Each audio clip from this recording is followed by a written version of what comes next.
Good morning and welcome to another Hibs Observer post-match debrief with myself, Liam Bryce, joined as always by Patrick McPartlin. Hello. There's a kind of distinctly familiar flavour again to our morning discussion, our post-match discussion, whatever you want to call it. As Hibs 2-2 draw at St Mirren last night, which, kind of in a lot of context isn't a bad result, but in the current climate and obviously in the context of the game itself, it feels like another kick in the teeth for Nick Montgomery, his players, and of course the supporters. Patrick and I were there last night. So Patrick, what's your overriding feeling after that game last night?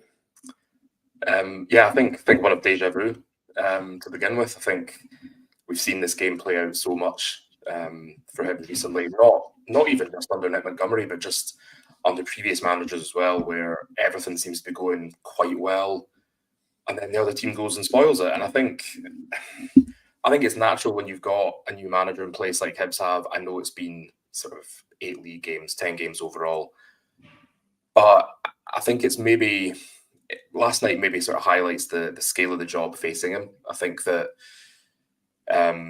there was a lot of good stuff last night. Certainly a lot of scintillating attacking play. They knocked the ball around really well at the back, and I know we keep saying this, but again, Hibs keep doing this. It is fine margins. You look at that Josh Campbell chance early in the second half that Zach Hemming gets a hand to. If that's Dylan Benta, or if Campbell hits it earlier, maybe that's another goal. And Hibs are in a better position.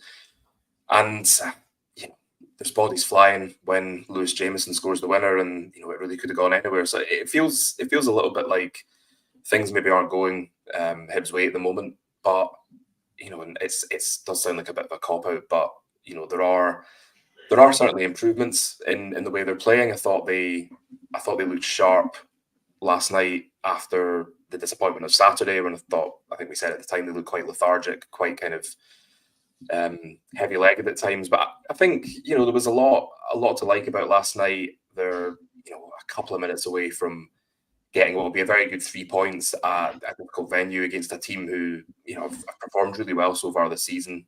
Maybe haven't had the plaudits they deserve for their form. But yeah, I think it boils down to the fact that Nick Montgomery badly needs points. I think last night, I think when it's 2-1 Hibs, St Mirren are throwing bodies forward. Hibs are chucking everything in the way of every shot, trying to stop anything on target. You think it was a horrible kind of nagging feeling that I know where this is going. I've seen this movie before, and lo and behold, Lewis Jameson pops up, and St Mirren get the point. But I do feel they're making progress. I do think there was a lot of good things last night, and I think it comes down to time. We've said this before. You need to give the manager time to stamp his authority on things. There is incremental progress, and you feel like they're just that not far away from getting like a really good morale boosting victory. And for example, if that comes against Kilmarnock, you just think that could have such a powerful effect on the squad and on the players, and think, right, we can hold on to a lead. We've done it. Let's build from this point on. But it's just how they manage to get to that stage where they're not sort of shipping late equalisers is really the sort of big question for Montgomery ahead of the weekend. Yeah, definitely. It is such a frustrating one, to be honest. You can understand a lot of the frustration that's maybe flying about in the aftermath and this morning, but it's something I don't think there's. For me, I don't know how anybody else feels, but I think in football, sometimes there's nothing more frustrating than watching a team who you feel are nearly there, that they're not far away. I think in football in general, it can be, especially for fans, it can be the hope that kills you at times.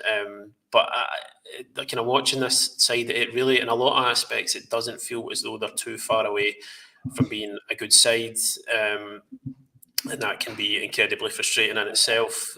Some ways more frustrating than just watching a team that you know are hopeless, because then you're almost sort of resigned to it. But I don't get that feeling at all with this group and with this manager and what he's trying to do. And I think, in a lot of contexts, that result last night wouldn't be a bad one. Away at St Mirren Wednesday night, the dead of November. They're a team who are not sitting third in the league for no reason. They really tend to not give much away at all on their home ground. But just, in the context of the run that Hibs are on, and then obviously the context of the game itself, you're leading going into stoppage time, and you can't be thrown away from that point, really. I think we're trying to be mindful that this is going to be a long-term thing. It's long-term improvements, incremental improvements, as you said. And I think Nick Montgomery touched on this last night. He was asked about, it is a long-term thing, changing mentality, changing the way you play, but does there need to be some sort of short-term fix to start getting points on the board? And I think ultimately that is the case, because it's, at the end of the day, it's kind of the only thing that that truly matters. But at the same time, you're trying to balance that up with seeing there was a lot of good play last night. The second goal in particular was brilliant football, really, really good football. It's exactly what you're wanting, fans are wanting to see from this team. And it's exactly what you can see Montgomery is trying to drill into them. The first goal as well, I know there was a mistake from Alex Gogic, but the play before that, it's a really good pass from Levitt straight into Abita. That's what he gives you, that kind of forward thinkingness. And then Vente does really well to set it up for Campbell, who's shown that again that he's not had much of a look in so far, but he does know where the goal is. So again, it's one of those games that I find it hard to come to a firm conclusion either way, because there was a lot of it was encouraging, but at the same time, you can't keep throwing away points when you're in such a position of strength. If we could even just come to the St Mirren goals, the first one, obviously it's a penalty. Nick Montgomery again sort of frustrated with he was frustrated with the non-intervention of VAR for Dylan Vente's penalty shout at the weekend, and he was quite clear in what he thought of this one. It's Jordan Abita. It looked to me as if he's panicked a wee bit. Taylor's got a run on him across towards the front post, and it's almost just like when it's like a reflex. He's kind of panicked, grabbed the guy's shirt, and he's hit the deck. What did you make of it? It's one of those incidents where there's kind of two issues here. One is when you're watching a game from the press box like we do, you're obviously trying to take in every single aspect of the game. When there is a VAR review, you're sitting there, you don't have any idea what's happening. You think, what was that for? Like, what are they checking? You sort of, you sometimes get the announcer, you get the big screen saying, VAR review for possible, penalty for, I think for penalty for handball maybe sometimes, or offside. But there is that element of not really knowing what's going on. And you're sort of trying to guess, and obviously, 9 times out of 10, you're not getting the benefit of a replay in the moment. So it's very difficult to try and work out what's happened.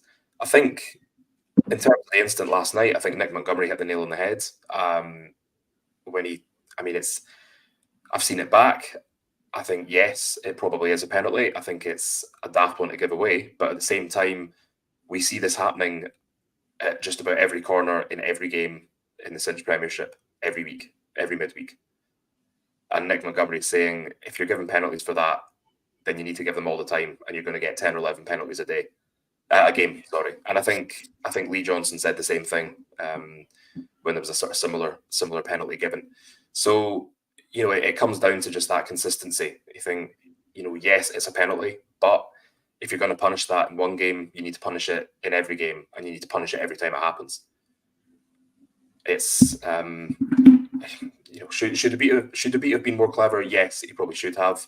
I think you're right when you say there was an element of panic, but at the same time, I think you see instances like that every week, home and away, and I think more often than not, they're not given.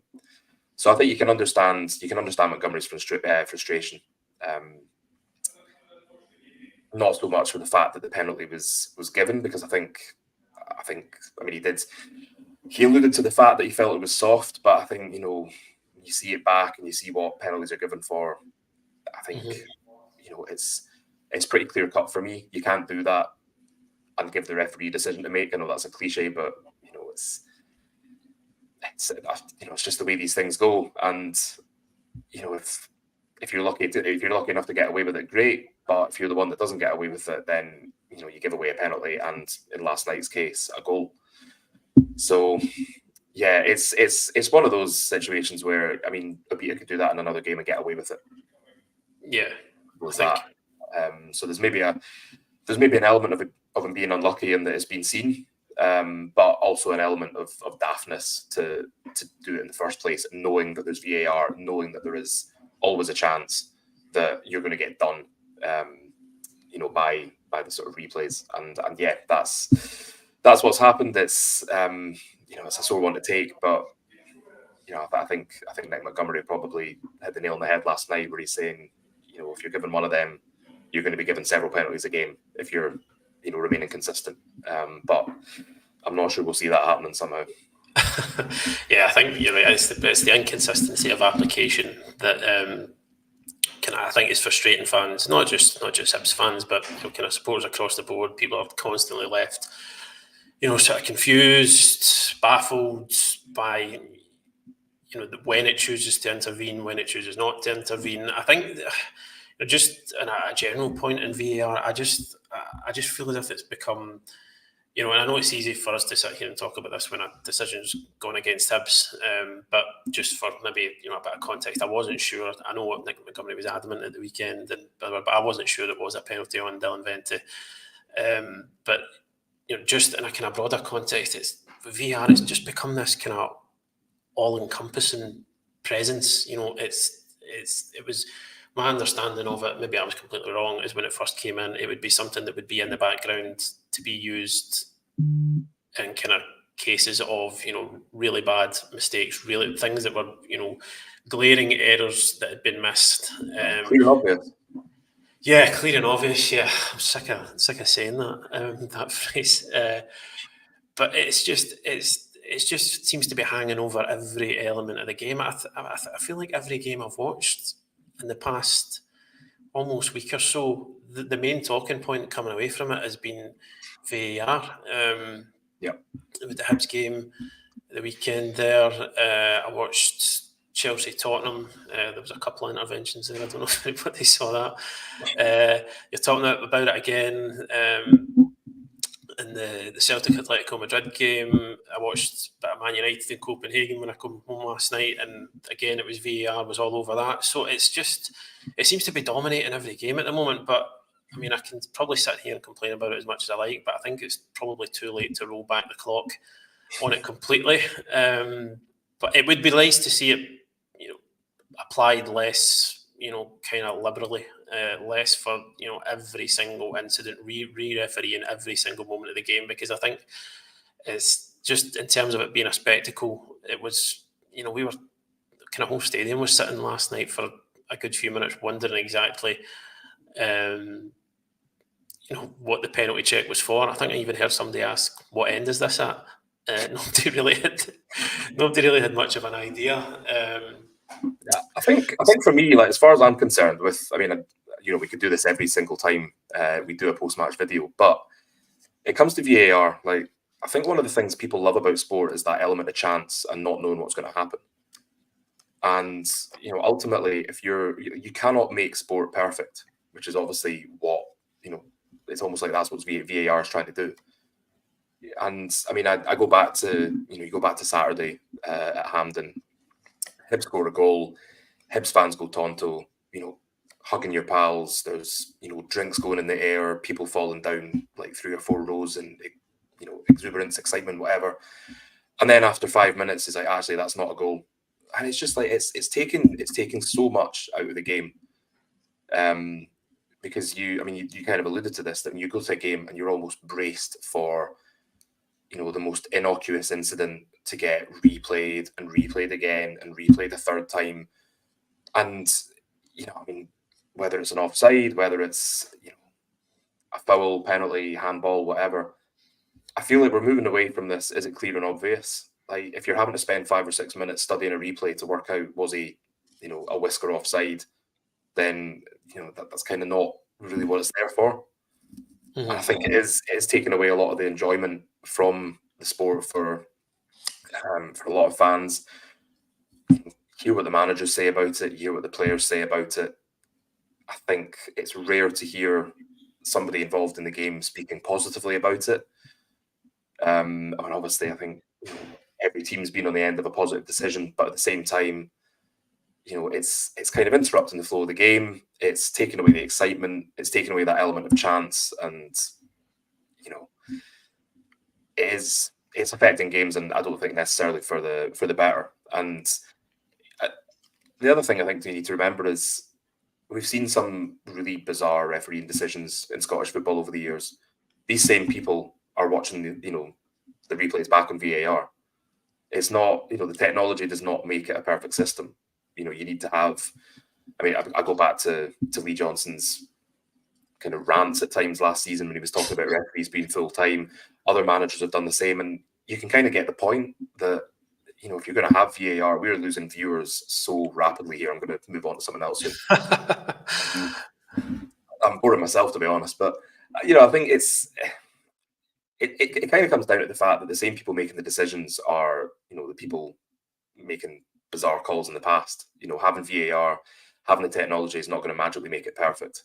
And unfortunately, I think it is here to stay. But if it is, then I think it needs a lot of work. It needs a lot of tweaking for it to be, I suppose, for it to sort of sit alongside the games rather than kind of taking over and being the focal point of games.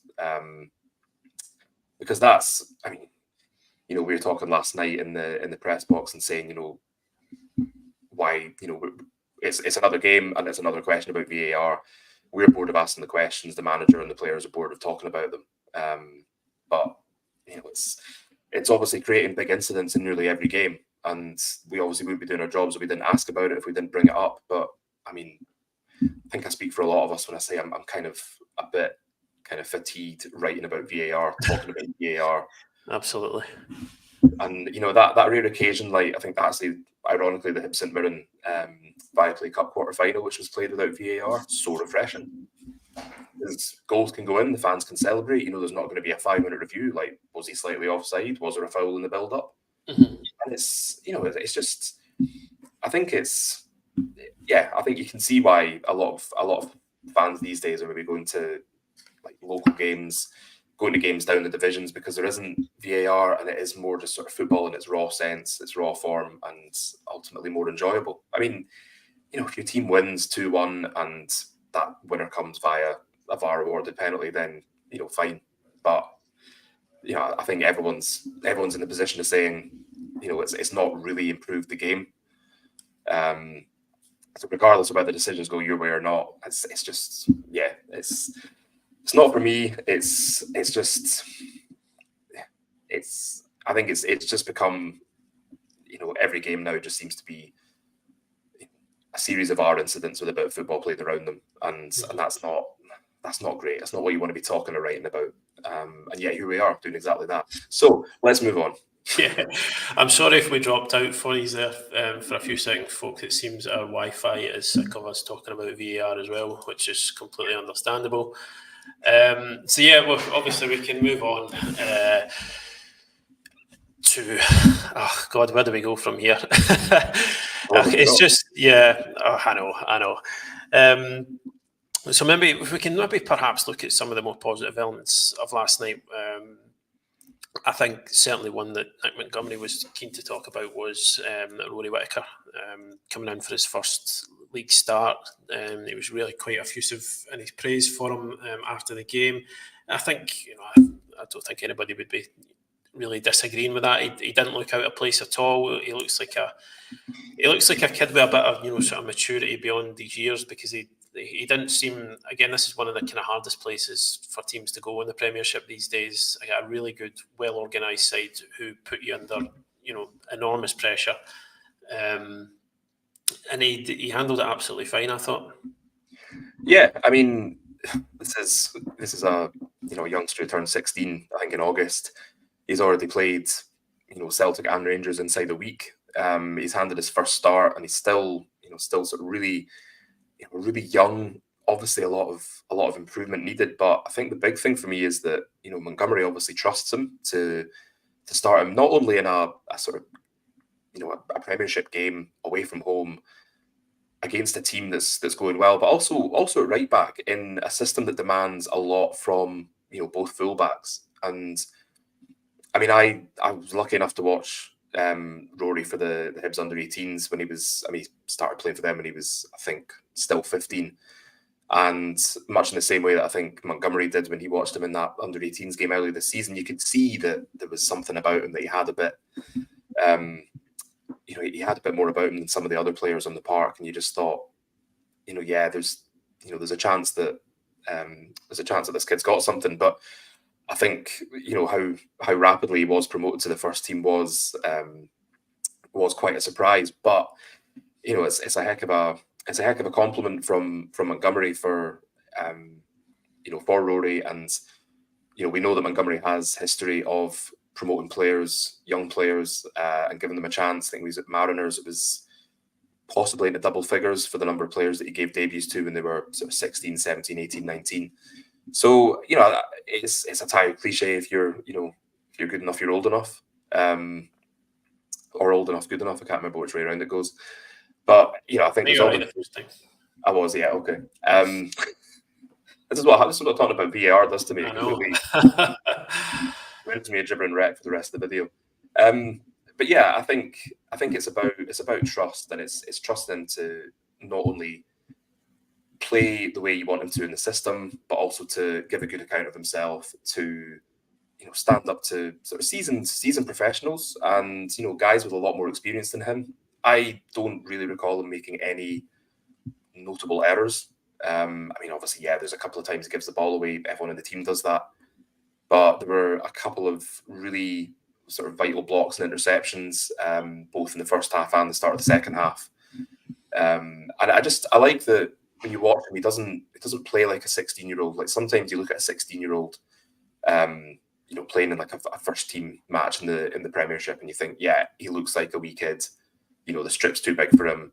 He's skinny. He's quite clearly a teenager playing with guys in some cases 10 to 15 years older than him. I don't get that impression with Whittaker. I think you said last night he does have this sort of maturity beyond his years. He's very calm, very assured of himself. You see him on the touchline like screaming for the ball, telling other players where to go, and that's what you want from any of your players, but especially one with such sort of little experience compared to a lot of his teammates. And I think you speak to some of the other players in that Hibs team, and they've all been really impressed with the way he's come in and he's sort of integrated himself, I suppose. Although it was quite funny, I think there was back when he was just in the team at the very beginning, I think he was still a little bit unsure about whether he could go in with the first team for lunch at the training centre, which I think is maybe sort of like an indication that he's staying grounded. It's not the sort of like, oh, I've made it. And I think that's quite nice. It is that sort of, not getting ahead of yourself, not getting carried away, recognising there's still a lot of hard work to be done. But I mean, even you compare his first appearance coming on as a sub against St Johnstone with, last night starting the game. I don't think if you're the coaching staff, you're hesitating to start him again if needed, if you want to. I think he gave a really good account of himself. And yeah, I mean, talk about trust from the coaching staff, but can his teammates trust him as well? And I think the answer to both of those is a resounding yes, based on what we saw last night. Yeah, I thought he was really good. He's quite composed on the ball as well. I feel for somebody who's so young. I didn't feel like at any point last night he was just in a hurry to get rid of it, which I'd imagine making your league debut. There must be a certain amount of nervous energy that comes with that. A certain amount of getting hyped up. But I think it's to keep such a level head as he did, I thought was probably the most impressive thing. He didn't look, I don't feel he got caught out too badly at any point. as you say, maybe gave the ball away a couple of times. But again, who can you not say about that? In the team at the moment, and it's just it was an encouraging one. I think for Montgomery to know that that he can certainly turn to him in these kind of difficult games and be able to trust him. It was kind of vindication of bringing him into the squad so early, giving him a chance so early, and I think it'll be good to watch how he develops from here. Obviously, he's going to make mistakes at some point. Being so young, they're going to come, they're going to happen. But you would hope that he just continues to get the sort of trust and confidence put in him by his teammates, the coaching staff, because he does look as though he's got like a really bright future ahead of him. I think it's important though that when you have a young player like that they're allowed to make mistakes, that they're allowed to make those mistakes in big games, because that's how they learn. Otherwise, you're not doing your duty as a coach, you're not doing your duty as a manager. I think back to Josh Doig, obviously a little bit older, but another situation where a young player is sort of thrown in quite unexpectedly. And granted, yes, it was the COVID season, there weren't any fans, and that probably helped him because he was able to make mistakes without sort of fans getting on his back. But I think the Hibs fans just love seeing academy players coming up and getting a chance in the first team, and I think they're prepared to give them a little bit more leeway in terms of making mistakes and in terms of getting to grips with first team football, because they know they're going to be given 100%. They're not making mistakes on purpose. We saw Josh Landers make his league debut last night after making his senior debut at Hampden, and I think there is an argument that part of this is down to necessity because Hibs are looking a little light in terms of who they have available. Christian Doidge not in the squad last night. Adam Lafondra facing an unspecified amount of time on the sidelines, still without Chris Cadden, Harry McCurdy, Jake Doyle-Hayes. And, that's on top of having players like Martin Boyle, Jimmy Jeggo, who you're maybe not 100% can do the full 90 minutes. That's maybe another point from last night's game, but that was in no way a kind of first choice Hibs team, and they came very close to beating a team that has, I think, only lost to Celtic and Rangers in the league so far. And it's a difficult one, because if you're standing there as the manager and thinking we could really do with another goal here just to kind of wrap things up. I've got Martin Boyle on the bench, but what if I put him on and he breaks down and he faces a longer period out? I think it's very much if you can sort of get by without having to use a player who maybe isn't 100%, then you'll do that. Montgomery's been very consistent in not wanting to take risks. If a player isn't 100%, he won't risk them. And you know what? Up until the second minute of injury time last night, that was working. Boyle's obviously on the bench, but if you can avoid using him and giving him a bit more time to rest and recover so that he's ready to go for the weekend, then he's going to do that. And I think it's also the fact that people say, why was he bringing on Landers for Benta when Hibs needed a goal? Why didn't he put Boyle on? Why didn't he do this? Why didn't he do that? It's if Landers comes on and scores a third goal and Hibs win 3-1 or 3-2, then it's a genius tactical move. It's one of those things. It's a kind of it's a can't win situation for Montgomery. You can't just sort of expect to say that the way they play, that the high press, the energy required. You're not going to get 90 minutes out of every player every week. You're going to need to make changes to freshen things up, and sometimes that's going to work well. Other times it's maybe not going to work so well. But I think. The good thing about Josh Campbell's performance last night was that I think it sort of took some of the pressure off Venta. I think we spoke about this in our analysis that Venta lasted. I think it's the second largest amount of minutes he's played in a league game since he signed. I think he played 90 minutes away to Hearts, and then I think it was 86 minutes last night. And I think I don't think it's coincidental that Campbell was running around like a man possessed at times, gets his goal, could have had another one. He's maybe not had sort of like such an opportunity like that under Montgomery so far, but I think he did well. I think his energy and his sort of pressing really freed up Venta. He gets 2 assists as a result, and I think at the moment it's there's a lot of talk about waiting until January when Montgomery can potentially bring in some of his own signings, or players like Cadden McCurdy, potentially Doyle Hayes are coming back. But at the moment, Hibs don't have that luxury, and I think they're trying to, they've got to try and make do with what they've got. And if that's not working, then you need to change it up. So if that's, instead of going for a straight 4-4-2, it's having a player playing, like in Campbell's case, as a second striker to sort of take a bit of the heat off Venta, and the hope that can get more goals, then you do that. If it's bringing in Rory Whittaker to kind of give Lewis Miller a chance to rest and maybe refocus, then you're going to do that. I think Montgomery's probably doing a decent job in very difficult circumstances. The squad is looking light. It's a case of nursing some players from game to game and carefully managing their load. I mean, he's spoken more than once about Martin Boyle and how much football he's played, not just domestically but internationally as well. And him and Lewis Miller have been included in the Socceroos squad for the upcoming international break as well. Rocky Bashiri's away with the Democratic Republic of Congo as well. So it's not just about domestic football; it's about the international football as well. And on top of that, you're trying to get results. You're trying to keep putting over your ideas, your tactics, how you want them to play. There's a lot going on, and I really don't think Hibs would have got a positive result in that game under Lee Johnson. Might have got a draw, but I'm not sure they would have. I'm not sure they would have played some of the football they played last night. I mean, it was there was some very good play at times, and I think that's got to be a positive. And I think they had the chances to score more goals. I think that really has to be the kind of next step. That's what they're going to be working on the training ground. I know a lot of fans might balk at the idea of we're having to score 3 goals every game just to be sure of having a chance of winning. But I think when Montgomery said that last night, it was a little bit tongue in cheek. But I think it's difficult because it is a results business. But certainly having watched Hibs under Lee Johnson last season and at the start of this season, and watching them under Montgomery, there have been improvements collectively, individually. Jair Tavares is the obvious one.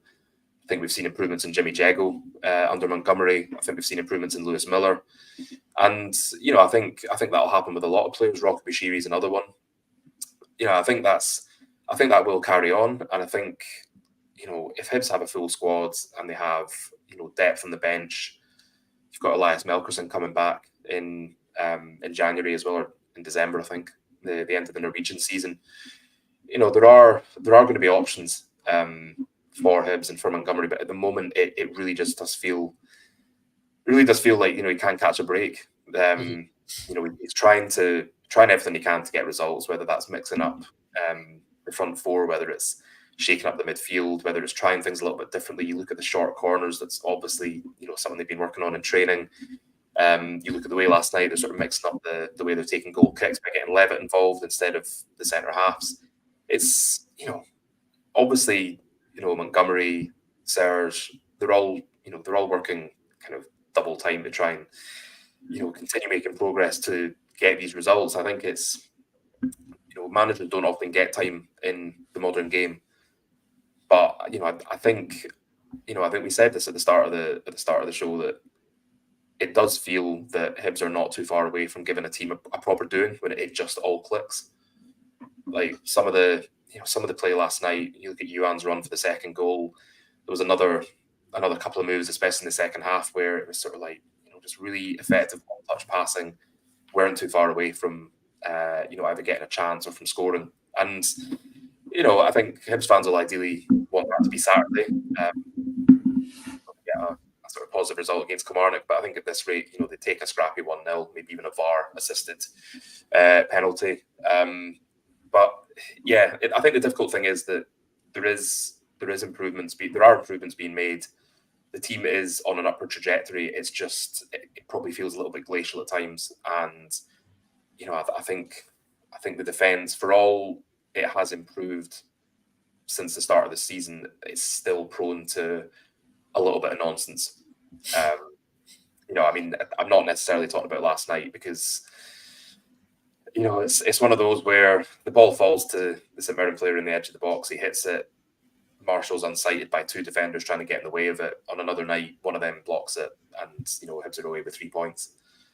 But there's a lot of things to be worked on. And I think we talk about the scale of the job facing Montgomery. I think it's becoming abundantly clear with each passing game just how much there is to work on. It's not just about setting up in a 4-4-2 and hoping for the best. There's individual players needing a bit of love. There's certain things needing worked on, whether it's set pieces, whether it's defensive structures, whatever. I think I just think there's a lot to work on here, and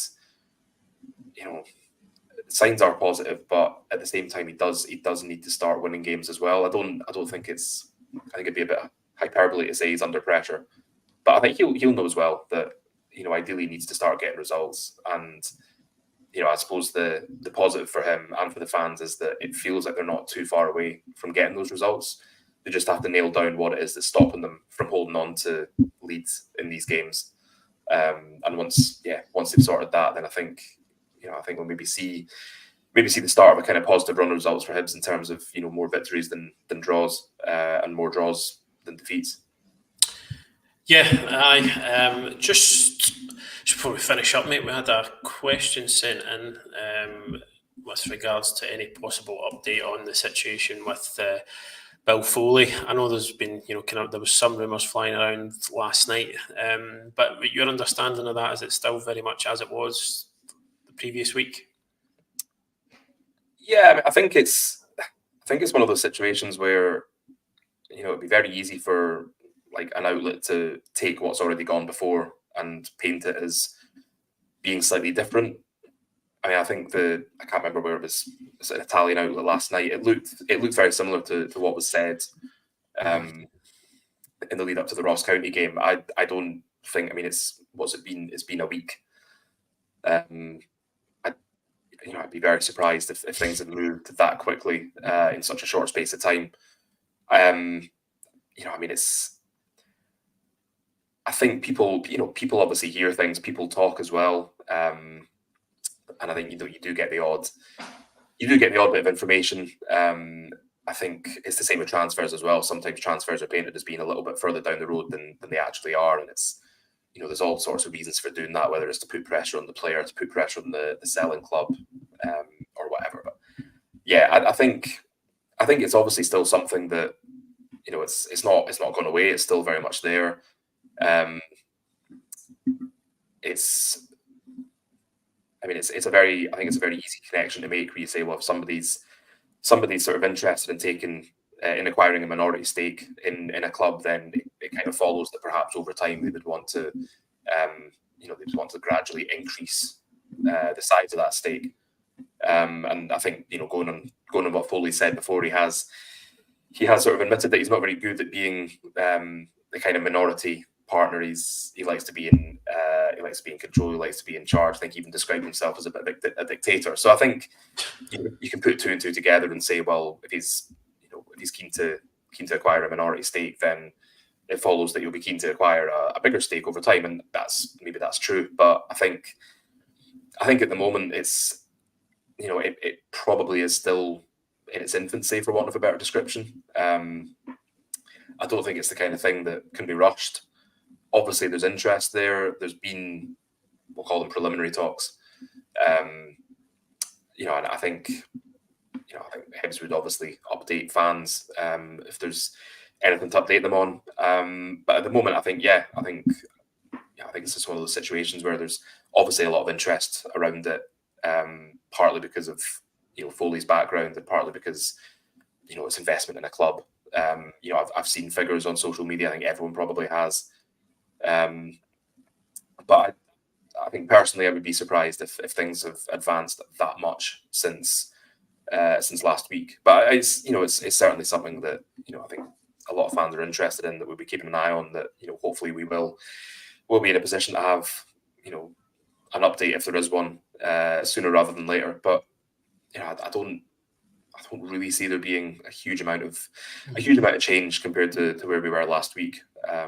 Still a lot of discussions to be had about it. So yeah, I don't think that's moved on a lot since last week. So yeah, I think that's where we're at with that. And I look forward to Hibs putting out a statement later today, which presumably renders all of this useless. But hopefully not. Hopefully that's not the case.